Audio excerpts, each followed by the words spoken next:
কি ব্যাপার জলপরি, আমার ঋতু কদিন থেকে বাসায় ফিরছে না কেন বলুন তো? আমার মেয়ে কোথায়? ও বাড়ি ফিরছে না কেন? ফিরবে কি করে? আমি তো ওকে জলের নিচে পাঠিয়েছি জাদুবিদ্যা শেখার জন্য, বুঝেছো? তোমার ঋতু অনেক বড় জাদুকর্ণী হবে। আমি হলাম জলপরি, খাই বাচ্চাদের মাংস, কিন্তু বড় হতভাগা আমি, না পাই বাচ্চার মাংস। এসব কথা বলে জলপরি মন খারাপ করে নদীতে ঘুরতে থাকে। জলপরি দেখতে পরীদের মতো সুন্দরী হলেও জলপরির স্বভাব ছিল রাক্ষসীদের মতো। জলপরি মানুষের বাচ্চার মাংস খেত। ও বাবা, এভাবে ঘুরে ঘুরে বাচ্চার মাংস পাবো না আমি। আমাকে এবার অন্য কোনো উপায় ভাবতে হবে, নয়তো আমাকে যে না খেয়ে মরতে হবে। এসব কথা চিন্তা করে জলপরি সাঁতার কেটে কেটে গোপালগঞ্জ গ্রামের পাশে চলে আসে। আসলে গোপালগঞ্জ গ্রামটা মানাস নদীর তীরেই ছিল। আর গ্রামের পাশে আসতেই জলপরি নদীর তীরে দুটো বাচ্চাকে খেলা করতে দেখে। আর তখনই জলপরির মাথায় একটা বুদ্ধি আসে। এই তো পেয়েছি, বাচ্চাদের মাংস খাওয়ার একটা উপায় পেয়ে গেছি আমি।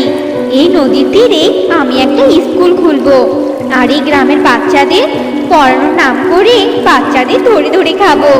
যাই, আমার স্কুলের ব্যাপারে বাচ্চাগুলোকে গিয়ে খুলে বলি। একে একে কে তুমি? আর তোমার মতো এমন অদ্ভুত প্রাণী তো আমি আগে কখনো দেখিনি। আমি জলপরি গো বাচ্চারা, আমি এই গ্রামের বাচ্চাদের শিক্ষিত করার জন্য এখানে এসেছি। আসলে আমি এই গ্রামে একটা স্কুল খুলতে চাই। তোমরা কি আমার স্কুলে পড়বে? তুমি জলপরি, তুমি আমাদের পড়ানোর জন্য স্কুল খুলতে চাও? তবে আমরা তো তোমার স্কুলে পড়বো, কিন্তু আমাদের বাবা মা কি আমাদেরকে তোমার স্কুলে পড়তে দিবে? তোমরা তোমাদের বাবা মাকে আমার কাছে আসতে বলো, আমি তোমাদের বাবা মাকে সবটা বুঝিয়ে বলবো, যাতে করে ওরা তোমাদেরকে আমার স্কুলে পড়তে দেয়, বুঝেছো? আচ্ছা, তুমি তবে এখানে থাকো, আমরা আমাদের বাবা মাকে ডেকে আনি। এই তাড়াতাড়ি চল দীপা। এসব কথা বলে মিনা আর দীপা সেখান থেকে চলে যায়। আর মিনা বাড়িতে গিয়ে তার মা শুয়ে থাকে সব কথা খুলে বলে। আর তখনই সুয়েতা বলে, জলপরি স্কুল খুলে বাচ্চাদের পড়াবে? তুই সত্যি বলছিস তো মা? তবে চল তো আগে জলপরির সাথে কথা বলে দেখি। এরপর সুয়েতা আর মিনা জলপরির কাছে যায়। আর এদিকে দীপাও তার মা রাগিনীকে নিয়ে সেখানে আসে। এই তো তোমরা চলে এসেছো, আমি তোমাদের জন্যই অপেক্ষা করছিলাম। আসলে আমি নদীর জলের নিচ থেকে উচ্চশিক্ষা গ্রহণ করে এখানে এসেছি। আমি এই গ্রামের বাচ্চাদের লেখাপড়া শেখাবো, আর সাথে জাদুবিদ্যাও শেখাবো, যাতে বাচ্চারা শিক্ষিত হয় আর জাদুবিদ্যা শিখে সব সমস্যার সমাধান করতে পারে। জলপরির এসব মন ভোলানো কথা শুনে সুয়েতা আর রাগিনীর মন গলে যায়। আর তারা মিনা ও দীপাকে জলপরির স্কুলে পড়াতে রাজি হয়। এদিকে জলপরি জাদু করে একটা স্কুল বানায় আর হাসতে হাসতে বলতে থাকে, বোকা মানুষের দল, আমি একটু মিষ্টি মিষ্টি করে কথা বলেছি, অমনি তাদের মন গলেছে। এখন শুধু বাচ্চাদের ধরে খাওয়ার অপেক্ষা।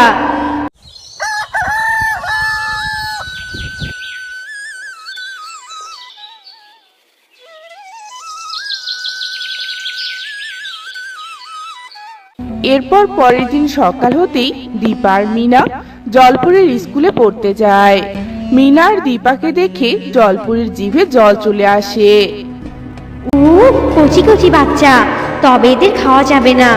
তবে আর বাচ্চারা পড়তে আসবে না এখানে। আগে অনেক বাচ্চা স্কুলে আসতে শুরু করুক, তারপর খাওয়ার চিন্তা করতে হবে। এখন এদের কিছু একটা পড়াতে হবে আমাকে। এসব কথা চিন্তা করে জলপরি দীপা আর মিনাকে পড়াতে থাকে। এদিকে সুয়েতা বাজার করে ফিরছিল। তখনই সুয়েতার সাথে তার প্রতিবেশী বিনোদার দেখা হয়। আরে বিনোদা দিদি, এভাবে গম্ভীর মুখে কোথায় যাচ্ছ? কি হয়েছে গো, বলো তো একটু শুনি। কি নিয়ে এত দুশ্চিন্তা তোমার? এটা যে আমি শুনতে চাচ্ছি, বলো। আর বলো না দিদি, ঋতুকে নিয়ে কি যে মুশকিলে পড়েছি। সারাদিন এপাড়া সেপাড়া টোটো করে ঘুরে বেড়ায়, আর দিন দিন যা দুষ্ট হচ্ছে কি আর বলবো তোমায় দিদি। ও এই ব্যাপার, আমি বলি কি, ওকে স্কুলে ভর্তি করিয়ে দাও। লেখাপড়া করলে আর স্কুলে গেলে ওর সব দুষ্টুমি দূর হবে আর ভালো মানুষও হবে, বুঝেছো? আর আরেকটা ব্যাপার জানো কি না তাই বলছি, মানাস নদীর তীরে জলপুরি একটা স্কুল খুলেছে। তুমি চাইলে ঋতুকে জলপুরির ওই স্কুলে ভর্তি করে দিতে পারো। আমার মিনা তো ওই স্কুলেই পড়ে। সত্যি বলছো? তবে আজই আমি ঋতুকে ওই স্কুলে ভর্তি করিয়ে দিব।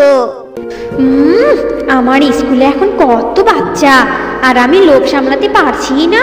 আজ আমি একটা বাচ্চাকে ধরে খাবো। এসব চিন্তা করে জলপুরি ঋতুকে ছাড়া সব বাচ্চাদের ছুটি দিয়ে দেয়। কি হয়েছে ম্যাডাম? আপনি সবাইকে চলে যেতে বললেন, তবে আমাকে আটকালেন কেন ম্যাডাম? কিছু কি বলবেন আমাকে? তাড়াতাড়ি আমাকে বাড়িতে যেতে হবে যে।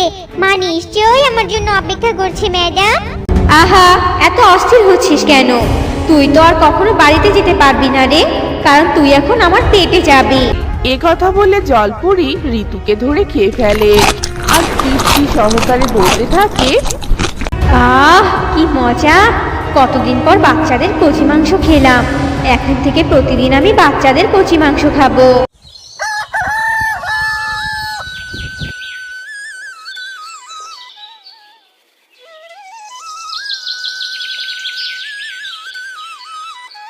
এভাবে বেশ কিছুদিন কেটে যায়। আর হঠাৎই একদিন বিনোদা জলপুরির কাছে যায় ঋতুর খোঁজ নিতে। কি ব্যাপার জলপরি? আমার ঋতু কদিন থেকে বাসায় ফিরছে না কেন বলুন তো? আমার মেয়ে কোথায়? ও বাড়ি ফিরছে না কেন? ফিরবে কি করে? আমি তো ওকে জলের নিচে পাঠিয়েছি জাদুবিদ্যা শেখার জন্য, বুঝেছো? তোমার ঋতু অনেক বড় জাদুকর্ণী হবে। সত্যি বলছো তুমি জলপরি? তুমি সত্যি বলছো? তুমি যদি এই গ্রামে স্কুল না দিতে, তবে আমাদের সন্তানকে কিছুতে লেখাপড়া আর জাদুবিদ্যা শিখাতে পারতাম না। তোমায় অনেক ধন্যবাদ জলপরি। এসব কথা বলে বিনোদা চলে যায়। আর এভাবে জলপুরি সকলকে ভুলভাল বোঝাতে থাকে। কিন্তু বাচ্চাদের অদৃশ্য হওয়ার পিছনে এসব যুক্তি সুয়েতার বিশ্বাস হয় না। না, এসব কথা আমার কিছুতেই বিশ্বাস হচ্ছে না। আমার মনে হয় জলপরি মিথ্যে কথা বলছে। একটা নয়, দুটো নয়, বাচ্চারা একে একে উধাও হয়ে গেছে। ব্যাপারটা সুবিধা ঠেকছে না। এসব কথা ভেবে সুয়েতা জলপুরের উপর নজর রাখতে শুরু করে।